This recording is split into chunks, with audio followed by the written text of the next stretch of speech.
As artificial intelligence is coming after people's jobs, we have artists that are freaking out. We have screenwriters that are freaking out. And now we have lawyers that are also spooked. And when lawyers get spooked, they start suing, which is why apparently the world's first robot lawyer is going to be sued. And I am very curious to see how a jury of his peers look like. But all jokes aside, obviously it's not the AI that's getting sued, it's the company behind it, which was providing a very useful and cheap service. You could ask the AI for legal advice, or you could ask the AI to provide you with legal documents. So let's say you wanted to write an NDA for your company. Well, the AI would write one. And this is what happened, and a Mr. by the name of Faridian was displeased when finding out that he wasn't getting this legal documents from an actual lawyer, and he was getting it from an AI instead. So this is why he is suing the company, and in my opinion, it is a frivolous lawsuit because the company did make it clear that you are actually talking with an AI, that it is a program which is providing you these legal documents. It is not an actual lawyer. However, this is where they disagree, and they decided to sue the company. But even from a moral standpoint, it's going to be very interesting on how this case is going to follow, because when you talk about artificial intelligence, people like to anthropomorphize it and treat it like a person. But it's still a tool, it's still a hammer, it's still something that you use. I do not see the difference between an AI that writes a legal document for you and simply going on Google, searching the websites and finding a website that has a legal document that's already written, and you take that. Because again, you do not know if that document is written by an actual lawyer, you do not know anything. Like, you're still using a program, you're still using an AI, which Google search engine is, in order to find information. But I guess, like, if the information is done in a way that's more fast, more accessible, and it talks like a human being, then people start anthropomorphizing and they freak out, right? So this particular case is definitely going to be interesting, moving on and seeing how people are going to interpret the use of artificial intelligence. But here we have the CEO, I believe. Yes, Joshua Broder. Yes, the CEO of the company that has the world first AI. And he is saying that the reason he actually created this service is because he is upset with the way the law functions in the United States. In a recent Facebook settlement, for example, a lawyer made this sum of money, while the minority of consumers made only $875. And he's basically saying that the lawyer charged them a lot for claim forms, for legal documents, and all of this money could have actually gotten to the people. So he wants to create an AI which can write these forms, write these legal documents, and you can see why the lawyers are very upset about it. Because at the end of the day, it's still a piece of paper, but they charge money. They charge a lot of money for it.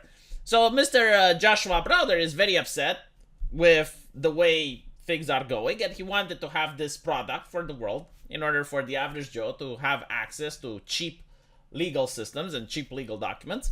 And of course, the lawyers are infuriated by this. So this is why he is getting sued.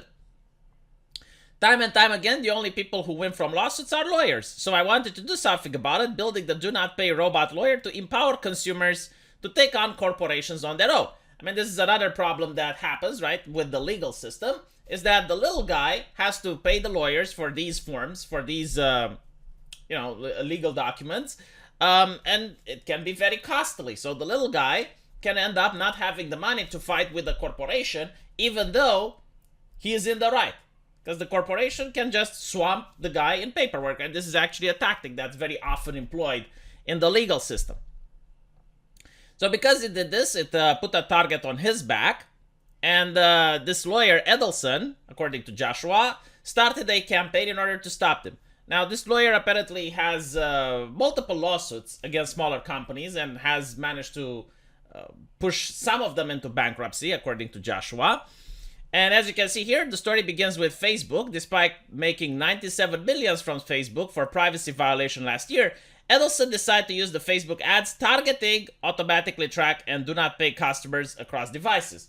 So, this guy sues Facebook saying that, well, you are not being a fair company. You're violating the privacy of people through the way you're targeting ads. But then he actually uses the service and targets the ads exactly, the way that he complains about. Today, he finally found out someone filed a case who has a doctor of law, according to CBS News, to play the role of the injured consumer. Right, so Joshua is accusing that this Edison guy is finding someone else to play the role of consumer and to claim, oh, well, I did not know that the legal documents just happened to be written by an AI. I thought that it's an actual person behind, so I'm going to sue the company because the AI does not have a license. There are two problems, among others, with the case. First, the plaintiff has had dozens of successful consumer right cases with Do Not Pay, including canceling subscriptions, which he conveniently leaves out of the lawsuit. And the second is that the plaintiff, a person who supposedly has a GD and is training to become a lawyer, was misled into thinking that Do Not Pay is a real lawyer. Yeah. It's going to be interesting whether or not they can prove in court, but if the website makes it absolutely clear that this is not a lawyer and you're not getting legal advice from a licensed trained professional, but instead it's a program like a library of knowledge, and the program just selects the knowledge that it believes the user should have access to, then I genuinely do not see how a judge can say that this is a problem. But again, it depends on the judge, depends on the interpretation. But it is interesting that the same person who is suing apparently has used the program several times in the past and apparently won cases due to it. And also the fact that, lawyers are very upset because at the end of the day, yes, they will lose money if the AI becomes mainstream. But you have to understand, like, this is inevitable. Surely they can milk some money from the Do Not Pay company. But at the end of the day, people eventually are going to have AIs on their computer. And what are you going to do then? Right? Like, if someone sells an AI that you can tinker and train it to be anything you want, and people are going to train their AI locally to be like a lawyer that can print out forms for legal advice, what are you going to sue at that point? Right? So, people are freaking out about the AI, and I understand the concern. It is definitely a problem because it's going to put a lot of people out of work. However, it is inevitable. Like, this is technology. Even if you were to ban it in a country, like let's say the US bans it, well, then you're going to have AI in the European Union. And if the European Union bans it, it's like, okay, but then you're going to have AI in China. Eventually, you're going to have them locally. Like, you cannot fight against this. So let me know what you guys think, and as usual, I will see you in the comment section.